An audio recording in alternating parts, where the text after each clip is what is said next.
ও যুবক, তুমি যে মাথার চুলটা কাটছো কোন নবীর স্টাইল? তুমি যে মাথার চুল কেটেছ কোন নবীর স্টাইলটা দিয়েছ? মেসি কি নবী তোমার? নেইমার কি তোমার আদর্শ? কেমনে পারো তুমি মেসি লেখার কাপড় লাগাও, পিছনে মেসির নাম্বারটা লাগাও? কেমনে তুমি 10টা 12টা 14টা নায়কের নাম মুখস্থ করো, 10টা 12টা নবীর নাম তোমার মুখস্থ? কথা বলে মুসলমানের কপাল তো এমনি পুরো নাই। আমরা চিন্তা করি মুসলমান মার খাবে কেন, মুসলমান দিন দিন লজ্জিত হবে কেন? আরে মুসলমান কেন হবে না? মুসলমান তো তার নবীর আদর্শ ধরে রাখতে পারে না। 90 থেকে 95% মুসলমানের দেশে আপনি মসজিদে বসে বসে তাসবিহ পড়েন, তাহাজ্জুদ করেন, আপনার যুবক ছেলেটা ফরজ তরক করে হাফ প্যান্ট পরে মোটরসাইকেল চালায়। আপনাদের বেড়াতে মনে হয় না, ঢাকার কথা বলে আছে। যুবক যুবক ছেলেরা 20 বছর 25 বছরের ছেলেরা হাফ প্যান্ট পরে মোটরসাইকেল চালাচ্ছে। আপনি জানেন এটা কত বড় গুনাহ? নামাজ কাজা করার থেকেও বড় গুনাহ। কারণ আমি যদি নামাজ না পড়ি আমার গুনাহ হবে, আপনার তো হবে না। কিন্তু আপনার একটা যুবক ছেলে হাফ প্যান্ট পরে ফরজ তরক করে মোটরসাইকেল চালিয়ে যাচ্ছে, ওর তো কবিরা গুনাহ হচ্ছে। যত মানুষ ওর দিকে ইচ্ছাকৃত যতবার তাকাবে সবার কবিরা গুনাহ, সবার দৃষ্টি শক্তির জিনার গুনাহ হবে। প্রত্যেকবারের তাকানিতে কমপক্ষে 7,500 বছর জাহান্নাম। আর যত মানুষ তাকাচ্ছে, যতবার তাকাচ্ছে, এদের সকালের যত গুনাহ হচ্ছে যুবক তোমার একার সেই গুনাহ হবে।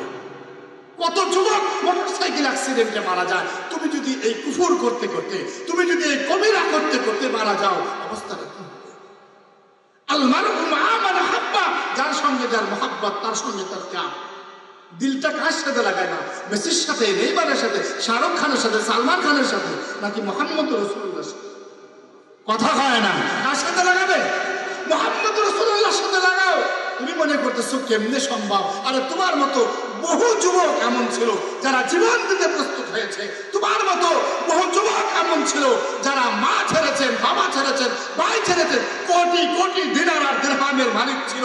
সব ছেড়ে নিঃস্ব হয়ে আল্লাহর হাবিবের প্রেমে মাতোয়ারা হয়েছে। আওয়াজ করে বলুন ঠিক না বেঠিক? আব্দুল উজ্জা নামে একজন যুবক ছিল। কথাটা বলে আমি শেষের দিকে যাচ্ছি, কষ্ট নিয়েন না। আব্দুল উজ্জা নামে একজন যুবক ছিল। এই যুবক যার বাবা কোটি কোটি দিনার আর দিরহামের মালিক ছিল, বাবার একমাত্র সন্তান আব্দুল উজ্জা। আবার অন্যদিকে তার একজন চাচা আছে, চাচারও কোনো সন্তান নাই, বাবা মারা গেছে। তার মানে চাচা এবং বাবা দুইজনের যত সম্পদ আছে সব সম্পদের মালিক আব্দুল উজ্জা একা। চাচার কাছে মানুষ, চাচা সন্তানের থেকেও বেশি ভালোবাসে, মহব্বত করে আব্দুল উজ্জাকে। একদিন দুপুরবেলা খানা খাইতে বসছে, দেখে যে চাচার মনটা খুব ভালো। আব্দুল উজ্জা ডাক দেয়া বলে, চাচা একটা কথা জিজ্ঞেস করতে চাই। চাচা বলে, হ্যাঁ ভাতিজা বলো, কি বলতে চাচ্ছ? বলে, চাচা সত্য করে বলেন তো দেখি, এই মক্কাতুল মুকাররমার মধ্যে মুহাম্মদুর রাসূলুল্লাহ ব্যক্তি হিসাবে কেমন? চাচা ডাক দেয়া বলে, বলো কি? গোটা মক্কাতুল মুকাররমার মধ্যে মুহাম্মদুর রাসূলুল্লাহর মতো সেরা কোনো মানুষ নাই। শ্রেষ্ঠ মানুষ, আখলাকওয়ালা মানুষ, আমানতদার মানুষ, সত্যবাদী মানুষ। আল্লাহু আকবার। আব্দুল উজ্জা মনে মনে চিন্তা করে, চাচার মন ভালো, সত্য কথা বলছে, এই তো আমার সুযোগ যায়, আসল কথাটা বলে ফেলি। বলে, চাচা আমি আর একটা কথা বলবো। বলো বলো। বলে, চাচা জানেন না, আপনি যে কথাগুলো বললেন সত্যি সত্যি মুহাম্মদুর রাসূলুল্লাহর সাথে সবগুলো কথা মিলে গেছে। ও চাচা, আমি যখন মুহাম্মদুর রাসূলুল্লাহকে ফলো করেছি, আপনি যে কথাগুলো বলেছেন এই গুণগুলো আমি যখন তার ভিতরে পেয়েছি, আমি তার হাতে হাত রেখে কালিমা পড়ে মুসলমান হয়ে গেছি। আরেকটু আসতে বলেন সুবহানাল্লাহ। যেই মাত্র এই কথা বলছে চাচা তো তেলে বেগুনে জ্বলে উঠছে। আব্দুল উজ্জা, এটা তুমি কি শোনালে? মুহাম্মদুর রাসূলুল্লাহ অনেক বড় সত্যবাদী, সব ঠিক আছে, তাই বলে বাপ দাদার ধর্মে চুনকালি মেরে তার ধর্ম গ্রহণ করা যাবে না। যা করছো করছো, এখানেই চোখ অফ হয়ে যাওয়ার বইল না, আজকে থেকে ফিরে আসো। আব্দুল্লাহ বলে চাচা মুহাম্মদ রাসূলুল্লাহকে আমি এত বেশি ভালোবেসেছি ওইখান থেকে আর ফিরে আসা সম্ভব না। চাচা চিন্তা করে বাবা রে বাবা এতদিন কট্টর হয়ে গেছে। এই আব্দুল্লাহ জানোনি তোমার এই কথার লোড কত? ওই চাচা কত? তুমি যদি বাধ্যতার ধর্মের চুনকালি মেরে মুহাম্মদ রাসূলুল্লাহর আদর্শ গ্রহণ করো আমি আর কোনোদিন তোমাকে ব্যক্তিত্বের পরিচয় দেব না, বাড়ির থেকে বের করে দিব, দুই ভাইয়ের সব সম্পদ থেকে তোমাকে বঞ্চিত করে দেব। এখনো সময় আছে, ফিরে আসো। আব্দুল্লাহ ডাক দিয়ে বলে চাচা তাইলে এবার আমার সিদ্ধান্তটাও শুনে নেন। বলে কি? বলে আপনার বাড়ি বলেন, আপনার ব্যক্তিত্বের পরিচয় বলেন, আর আপনার ধন সম্পদ বলেন, এই সব কিছুর থেকে আমি মুহাম্মদুর রাসূলুল্লাহকে বেশি ভালোবাসি। আপনারা বলছি চাচা আপনাকে ছাড়তে পারবো, মাকে ছাড়তে পারবো, কোটি কোটি দিনার দিরহাম ছাড়তে পারবো, মুহাম্মদুর রাসূলুল্লাহকে এক মুহূর্তের জন্য ভুলতে পারবো না। চাচা চিন্তা করে বাপরে বাপ একটু কঠিন অবস্থা। এবার ডাক দিয়ে বলে ভাতিজা শুনো, তোমার পরনে যে কাপড়টা আছে এগুলো তো আমাদের টাকায় ক্রয়কৃত, ছাড়তে যদি না পারো এই মুহূর্তে বাড়ির থেকে বের হয়ে যাবে, আর বের হওয়ার আগে আমাদের ক্রয়কৃত টাকায় কাপড় পরিহিত ওই কাপড়গুলো খুলে দিয়ে যেতে হবে। মানে চাচার চিন্তা হলো যুবক মানুষ, লাজুক মানুষ, হয়তো বা লজ্জার কারণে কাপড় খুলবে না, আর কাপড় খোলার চিন্তায় ইমানকে বিক্রি করে দিবে। আব্দুল্লাহ আসমানের দিকে দুটি হাত বাড়িয়ে আল্লাহকে ডাক দিয়ে বলতেছেন, আল্লাহ ইমানের পরীক্ষা আমাকে দিতে হচ্ছে, কেমনে আমি সবার সামনে লজ্জাস্থানটা বের করবো? আল্লাহ তবে তুমি তো জানো আমি তোমাকে ভালোবাসি, মুহাম্মদুর রাসূলুল্লাহকে ভালোবাসি। আল্লাহ তোমাকে ভালোবাসতে গিয়ে মুহাম্মদুর রাসূলুল্লাহর প্রেম জাহির করতে গিয়ে আমাকে যদি কাপড় খুলে দিতে হয় আমি লজ্জা বরণ করতে রাজি আছি, ঈমান বিক্রি করতে পারবো না। আল্লাহু আকবার বলে আব্দুল্লাহ সঙ্গে সঙ্গে কাপড় খুলে দিয়ে দিলেন। একটা দৌড় দিয়ে মায়ের ঘরের সামনে গিয়ে বলতেছেন, মা 10 মাস 10 দিন পেটে ধারণ করেছো, কলস কলস রক্ত জমিনে ঢেলে দিয়ে সন্তানকে দুনিয়া দেখাইছো, মা তোমার কলিজার টুকরা সন্তান আজকে সর্বহারা হয়ে মুহাম্মদ রাসূলুল্লাহর সামনে গিয়ে কেমনে দাঁড়াবো? মা একটা ছোট্ট কাপড় হলেও দাও না, আমি আমার প্রিয় নবীজির সামনে উলঙ্গ হয়ে যেতে পারবো না। সবার সামনে উলঙ্গ হওয়া যায় মা, আমি আমার নবীর সামনে উলঙ্গ হতে পারবো না। একটা ছোট্ট কাপড় ভিক্ষা দাও, আমি আমার রাসূলের চেহারাটা একটাবার দেখতে চাই। তুমি জানো না মা, তোমরা যে সব থেকে আমাকে বঞ্চিত করেছো, এই সব কিছুর বিনিময়ে আমি আমার রাসূলের নূরানী চেহারাটা একবার দেখতে পারলে আমি সব কষ্ট ভুলে যাব। আব্দুল্লাহর মা চট করে ছোট্ট একটা কাপড় দিয়ে দিয়েছেন, উনি ওই কাপড়টা পরিধান করেছেন। এত ছোট্ট কাপড় সোজা হয়ে দাঁড়াইলে লজ্জাস্থান বের হয়ে যায়। আব্দুল্লাহ কাপড়টুকুন দিয়ে ড্রেস দিয়ে মুহাম্মদুর রাসূলুল্লাহর প্রেমে মাতোয়ারা হয়ে কোটি কোটি দিনার দিরহাম ঘর বাড়ি মা চাচা সব ছেলে নবীর প্রেমে মাতোয়ারা হয়ে দূর। আল্লাহু আকবার। যেতে যেতে যেতে যেতে যেতে যেতে আল্লাহর হাবিবের কামরার সামনে গিয়ে হাজির হয়েছেন। রাত্রি গভীর হয়ে গেছে, আব্দুল্লাহ দাঁড়ায় আছে, আল্লাহর হাবিব হুজরাখানার মধ্যে আছেন।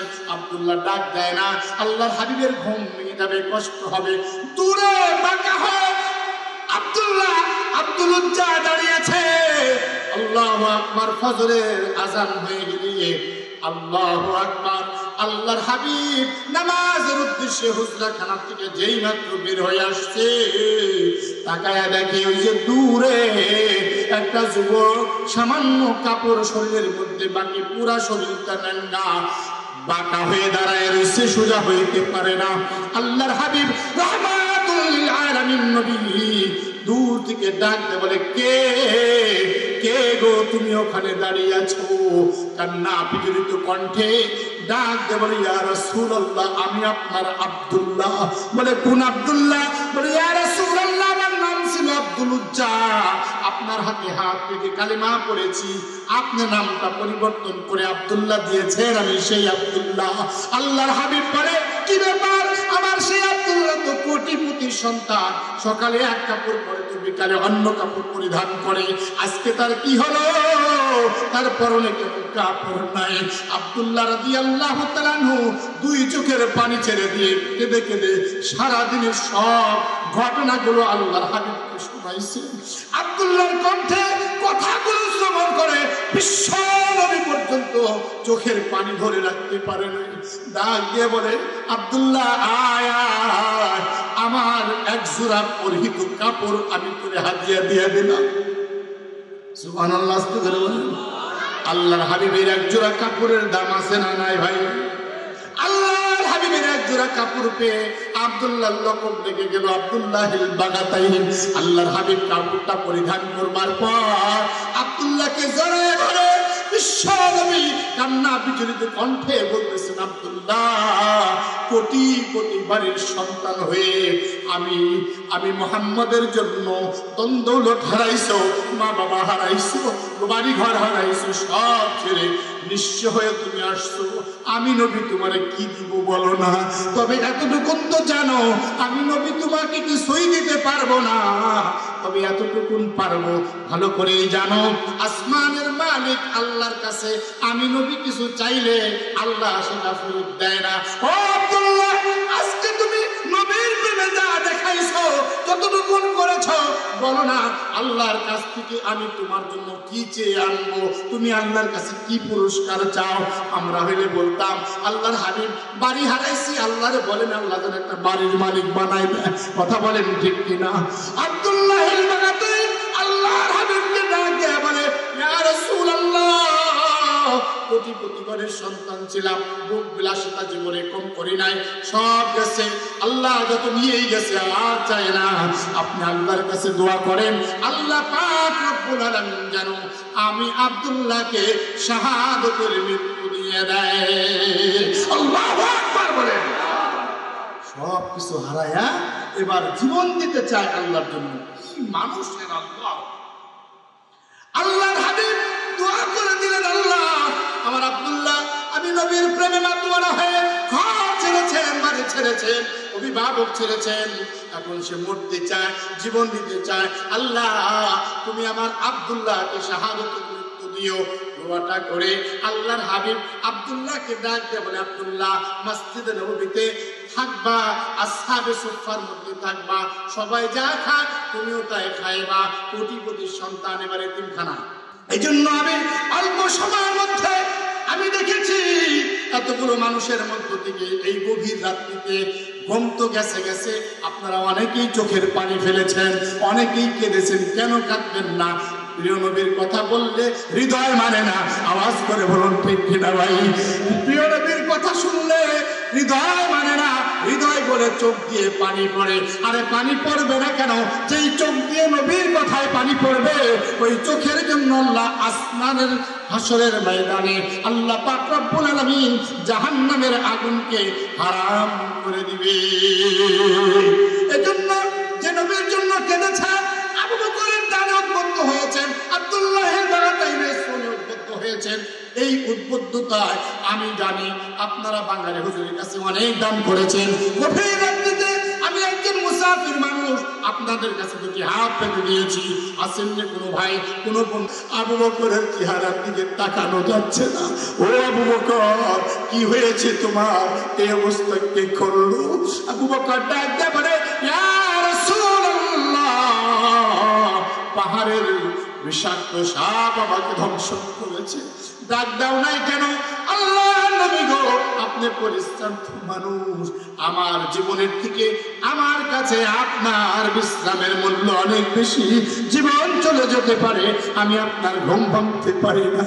আল্লাহর হাবিব সাথে সাথে জবান থেকে একটু লালা মুবারক বের করে যেই জায়গায় আঘাত করছে ওখানে লাগায় দিয়েছেন। আল্লাহর হাবিবে থুথু মুবারক, লালা মুবারকের মূল্য আছে না ভাই? কথা বলেন আছে না ভাই? আল্লাহর হাবিব যেই মাত্র লাগাইয়া দিছে, সঙ্গে সঙ্গে আবু বকরের গোটা শরীরের ব্যথা বিষ। আল্লাহ পানির যুদ্ধের দামামা বেজে উঠলো। আল্লাহর হাবিব সব সাহাবায়ে কেরামদেরকে নিয়ে যুদ্ধে চলে গেলেন। ওর মধ্যে আব্দুল্লাহিল বাগাতাইনও আছে, কিন্তু যুদ্ধটা হলো না। ফিরতি পথে প্রচন্ড গরম, প্রচন্ড রোদ। আপনারা তো ভালো করেই জানেন, যুদ্ধে যদি কেউ যায় বাড়ি ফেরা পর্যন্ত যেমনি মারা যাক, শহীদ হয়ে যায়। কথা বলেন ঠিক কিনা? আব্দুল্লাহিল বাগাতাইন ফিরতি পথে আসার সময় হঠাৎ করে খুব বেশি অসুস্থ হয়ে পড়লেন, জ্বরে আক্রান্ত হলেন, মরণপন্ন অবস্থা। আল্লাহু আকবার। আব্দুল্লাহিল বাগাতাইনের পাশে এবার বিশ্বনবী গিয়ে দাঁড়ালেন। গিয়ে দেখে আব্দুল্লাহর অবস্থা ভালো না। বিশ্বনবী দুই চোখ থেকে দর দর করে পানি ছেড়ে দিয়েছে। আব্দুল্লাহিল বাগাতাইনের মাথাটা বিশ্বনবীর উরুর উপরে রেখেছেন। আল্লাহু আকবার বলেন। কান্না বিজড়িত কণ্ঠে আল্লাহর হাবিব বিশ্বনবী বলতেছেন, আব্দুল্লাহ, ইসলামের জন্য, আমি নবীর জন্য তুমি নিঃস্ব হয়েছ, বাড়ি ছেড়েছ, ঘর ছেড়েছ, ধন দৌলত ছেড়েছ, আজকে তোমার মরণাপন্ন অবস্থা। আব্দুল্লাহিল বাগাতাইনকে আল্লাহর হাবিব সান্ত্বনা দিচ্ছে। আব্দুল্লাহ কান্দে, আল্লাহর হাবিবও কান্দে। আল্লাহর হাবিবের সামনে আব্দুল্লাহ ডাক দিয়ে বলে, ইয়া রাসূলুল্লাহ, আমার ভাগ্যটা কত ভালো, আপনার রূপে মাথা দিয়ে আমার রূপটা আল্লাহ নিতেছে। আল্লাহু আকবার। বিশ্ব নবীর রূপে মাথা রেখে আব্দুল্লাহিল বাগাতাইন পরপরের ডাকে সাড়া দিয়ে দুনিয়া থেকে চলে গেলেন। আল্লাহর হাবিব সাহাবায়ে কেরামদেরকে ডাক দিয়ে বলে, আমার আব্দুল্লাহর জন্য দোয়া কবুল হয়েছে, আমার আব্দুল্লাহ শহীদ হয়েছে। সাহাবায়ে কেরাম, আমার আব্দুল্লাহর জন্য আমার এক জোড়া কাপড় তার কাফনের কাপড় হিসাবে দিয়ে দাও। আল্লাহু আকবার বলে। আল্লাহর হাবিবের এক জোড়া কাফনের কাপড়ের মূল্য আছে না নাই ভাই? আল্লাহু আকবার। আল্লাহর হাবিবের কাপড় দিয়ে আব্দুল্লাহিল বাগাতাইনের কাফন বানানো হলো। যেই মাত্র জানাজা হবে, আল্লাহর হাবিব আব্দুল্লাহর জানাজার জন্য এগিয়ে যাচ্ছে। আল্লাহু আকবার। দিল থেকে একটু নরম করে দেন ভাই। দেখেন না, আল্লাহর হাবিবের প্রেমে মাতোয়ারা হয়ে এই চোখে যদি এক ফোঁটা পানি এসে যায়, এই চোখ জাহান্নামের আগুনের জন্য হারাম হয়ে যাবে। আল্লাহর হাবিব সাল্লাল্লাহু আলাইহি ওয়াসাল্লাম আব্দুল্লাহিল বাগাতাইনের জানাজার উদ্দেশ্যে এগিয়ে যাচ্ছে। পুরা পাটা ফেলেন না, উকি দিয়ে দিয়ে দিয়ে দিয়ে হাঁটেন পিছন দিক থেকে। পিছন দিক থেকে ওমর ইবনুল খাত্তাব ডাক দিয়ে বলে, ইয়া রাসূলুল্লাহ, অনেক লোক তো না, কিন্তু আপনি পা এমনি ফেলেন কেন, পুরা পাটা কেন ফেলেন না? আল্লাহর হাবিব কান্না বিজড়িত কণ্ঠে ডাক দিয়ে বলে, ওমর রে, আমার আল্লাহ আমার আব্দুল্লাহকে এত কবুল করেছে, এত কবুল করেছে। আব্দুল্লাহ ত্যাগ দেখে আমার আল্লাহ আব্দুল্লাহর ভালোবাসায় আব্দুল্লাহর জানাজার মুক্তাদি বানায়া আসমান থেকে এত ফেরেশতা জমিনে নাজিল করেছে, আমি নবী পুরা পাউটা ফেলবো এতটুকুন জায়গা জমিনে ফাঁকা না। আল্লাহু আকবার বলেন। লিল্লাহি তাকবীর। কল্পনা করতে পারেন আব্দুল্লাহিল বাগাতাইনের ত্যাগ আল্লাহ তো কবুল করেছে। আসমান থেকে হাজার হাজার ফেরেশতা আব্দুল্লাহর জানাজার জন্য আল্লাহ পাঠিয়েছে। আল্লাহর হাবিব জানাজার সামনে গিয়ে বলতেছেন, সাহাবায়ে কেরাম খবরদার, তোমরা কেউ আব্দুল্লাহর জানাজার সামনে যাইবা না। আমি আজকে আব্দুল্লাহর মা, আমি আব্দুল্লাহর বাবা, আমি আব্দুল্লাহর অভিভাবক, আমি ছাড়া আব্দুল্লাহর কেউ নাই। আমার প্রেমে মাতোয়ারা হয়ে আব্দুল্লাহ বাবা ছেড়েছে, মা ছেড়েছে, ভাই ছেড়েছে, বন্ধু ছেড়েছে, দ্বন্দ্ব ছেড়ে আব্দুল্লাহ আমার প্রেমে এসেছে। আমি আব্দুল্লাহর জানাজার ইমামতি করতে চাই। আল্লাহু আকবার। বিশ্ব নবী নিজে ইমাম হয়ে আব্দুল্লাহিল বাগাতাইনের জানাজা পড়াচ্ছে। জানাজাটা হয়ে গেল। যখন আব্দুল্লাহর লাশ কবরে নামবে, বিশ্ব নবী সাহাবায়ে কেরামদেরকে ডাক দিয়ে বলতেছেন, ও সাহাবায়ে কেরাম, খবরদার, তোমরা কেউ আব্দুল্লাহর কবরে নামবা না। আজকে যদি আব্দুল্লাহ বাড়িতে থাকতো, তার বাবা, তার চাচা তার কবরে নামতো, আমার জন্য আব্দুল্লাহ আজকে বাড়ি ছাড়া, চাচা তার পাশে নাই, ভাই বন্ধু নাই, আমি তার অভিভাবক, আমি নবী নিজে আব্দুল্লাহর কবরে নামতে চাই। আল্লাহু আকবার। বিশ্ব নবী নিজে আব্দুল্লাহিল বাগাতাইনের কবরে নামছে, নেমে বলে দে দে দে আমার আব্দুল্লাহর লাশটা আমার হাতে দে। যেই মাত্র বিশ্ব নবীর হাতে আব্দুল্লাহিল বাগাতাইনের লাশটা দিছে, বিশ্ব নবী লাশটা জমিনে না রেখে আসমানের দিকে তুলে ধরছে। আল্লাহু আকবার বলেন। বিশ্ব নবী আসমানের দিকে লাশটা তুলে ধরে আসমানের মালিক আল্লাহকে ডাক দিয়ে বলে, আল্লাহ আমি আমার আব্দুল্লাহর প্রতি রাজি খুশি হয়ে গেছি। আসমানের মালিক আল্লাহ তুমি আমার আব্দুল্লাহর প্রতি খুশি হইয়া যাও। আল্লাহু আকবার। বিশ্বনবী যদি কারো ব্যাপারে সাক্ষ্য দেয় আল্লাহ আমি ওর প্রতি খুশি, তুমি খুশি হও, বলেন ওর ভাগ্যটা কত ভালো হতে পারে। আব্দুল্লাহর ব্যাপারে বিশ্বনবী যখন এমন সাক্ষ্য দিচ্ছে, উপস্থিত সাহাবায়ে কেরাম কান্না রোল পড়ে গেছে। সাদ ইবনে আবি ওয়াক্কাস রাদিয়াল্লাহু তাআলা আব্দুল্লাহর কবরের উপর দিয়ে গড়াগড়ি করে কাঁদতেছে আর বলতেছে, আব্দুল্লাহ তোর ভাগ্যটা কত ভালো, তোর মৃত্যু হয়েছে বিশ্বনবীর গরুর উপরে, তোর ভাগ্যটা কত ভালো, তোর কাফন হয়েছে বিশ্বনবীর পরিহিত কাপড় দ্বারা, তোর ভাগ্যটা কত ভালো, তোর জানাজার ইমাম হয়েছে বিশ্বনবী, তোর ভাগ্যটা কত ভালো, তোর কবরে বিশ্বনবী নিজে নামছে, তোর লাশ নামাচ্ছেন বিশ্বনবী, আল্লাহর কাছে সাক্ষ্য দিচ্ছেন তোর ব্যাপারে, তোর ভাগ্যটা কত ভালো। ও আব্দুল্লাহ এই লাশটা তোর না হয়ে যদি আমার হইতো, এই লাশটা তোর না হয়ে যদি আমাদের হইতো কত ভালো হইতো।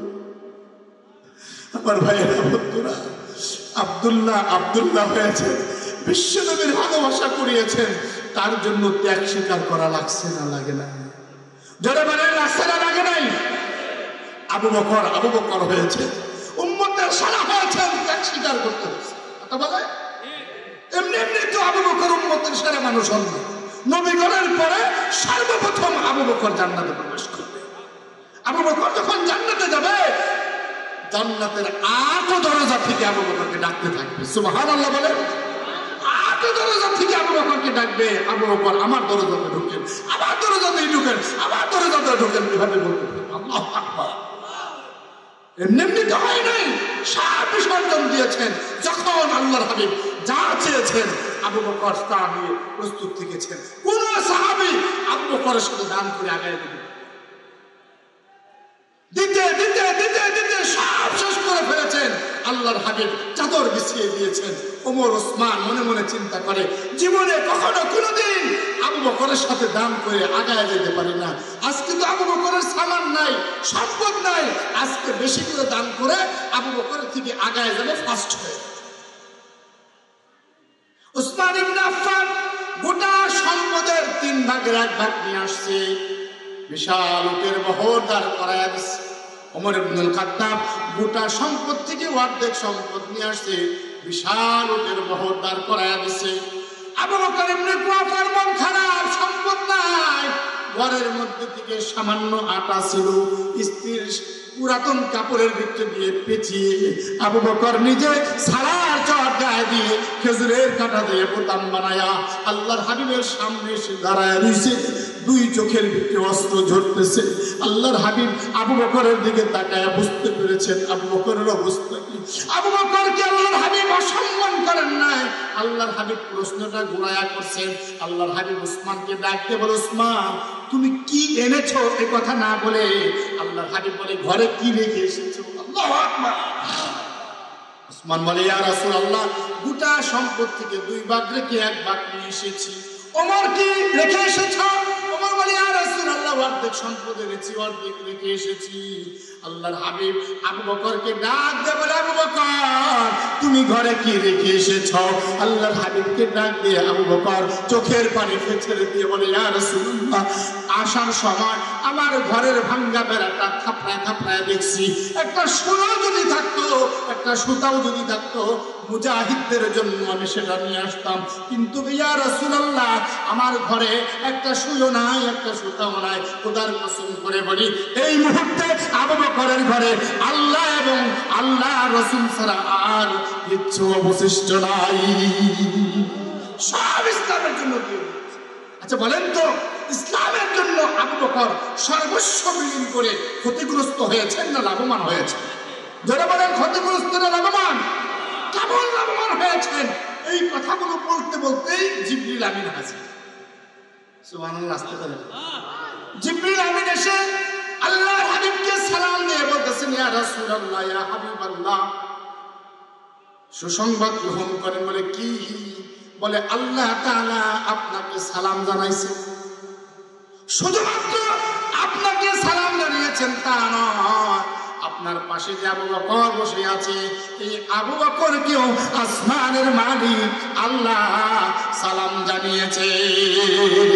বলেন তো বাবা, জীবনের সব দিয়ে যদি আল্লাহর সালাম পাওয়া যায়, লাভ না ক্ষতি? কথা কয় না? আরে একটুকু সাহেবের সালাম পাওয়ার জন্য কত কিছু না আপনারা করছেন, কথা কয় না? আর সরাসরি আল্লাহর সালাম পাওয়ার জন্য, ইয়া রাসূলুল্লাহ, ইয়া হাবিবাল্লাহ, শুধুমাত্র কেবলমাত্র আল্লাহ আপনার আবু বকরকে সালাম জানিয়েছেন তা নয়, আপনার আবু বকর ইসলামের জন্য সব বিসর্জন দিয়ে, সালার চটকায় দিয়ে, খেজুরের কাটা দিয়ে বোতাম বানায় যে আসছে, আল্লাহর কাছে এটা এত পছন্দ হয়েছে, আসমানের সব ফেরেশতাদের জন্য আল্লাহ তাআলা সালার চট আর খেজুরের কাটাকে আজকের জন্য জাতীয় পোশাক বানায়া দিয়েছে।